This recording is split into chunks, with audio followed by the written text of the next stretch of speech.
Adults should hold themselves accountable for failure. And so tonight, I'm beginning this newscast by joining Mr. Clark in apologizing to the American people for our failure. The failure of this program during the time I've been in charge of it to successfully inform and educate the American electorate. Let me be clear that I don't apologize on behalf of all broadcast journalists, nor do all broadcast journalists owe an apology. I speak for myself. I was an accomplice to a slow and repeated and unacknowledged and unamended train wreck of failures that have brought us to now. I'm a leader in an industry that miscalled election results, hyped up terror scares, ginned up controversy, and failed to report on tectonic shifts in our country, from the collapse of the financial system to the truths about how strong we are to the dangers we actually face. I'm a leader in an industry that misdirected your attention with the dexterity of Harry Houdini, while sending hundreds of thousands of our bravest young men and women off to war without due diligence. The reason we failed isn't a mystery. We took a dive for the ratings. In the infancy of mass communication, the Columbus and Magellan of broadcast journalism, William Paley and David Sarnoff, went down to Washington to cut a deal with Congress. Congress would allow the fledgling networks free use of taxpayer-owned airwaves in exchange for one public service.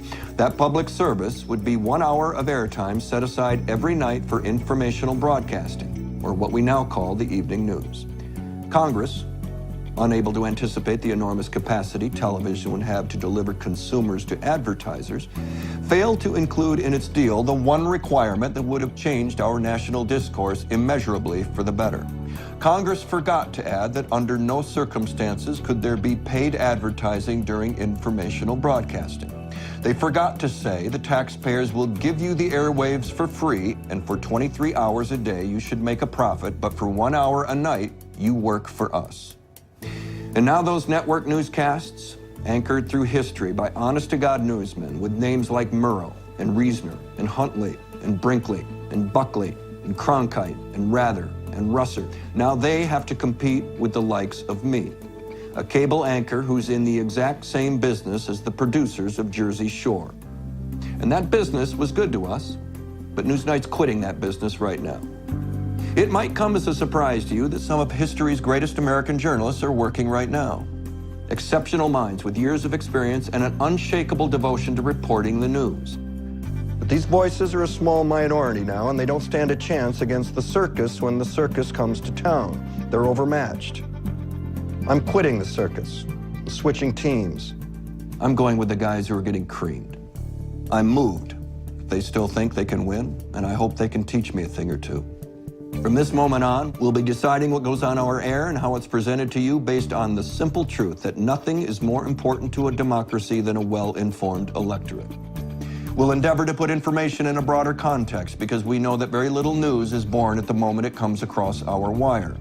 We'll be the champion of facts and the mortal enemy of innuendo, speculation, hyperbole, and nonsense.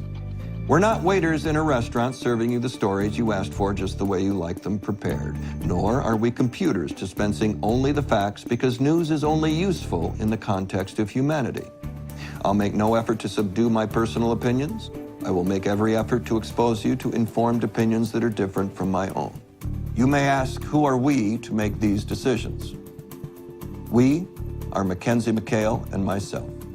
Ms. McHale is our executive producer. She marshals the resources of over 100 reporters, producers, analysts, and technicians, and her credentials are readily available. I'm Newsnight's managing editor and make the final decision on everything seen and heard on this program. Who are we to make these decisions? We're the media elite.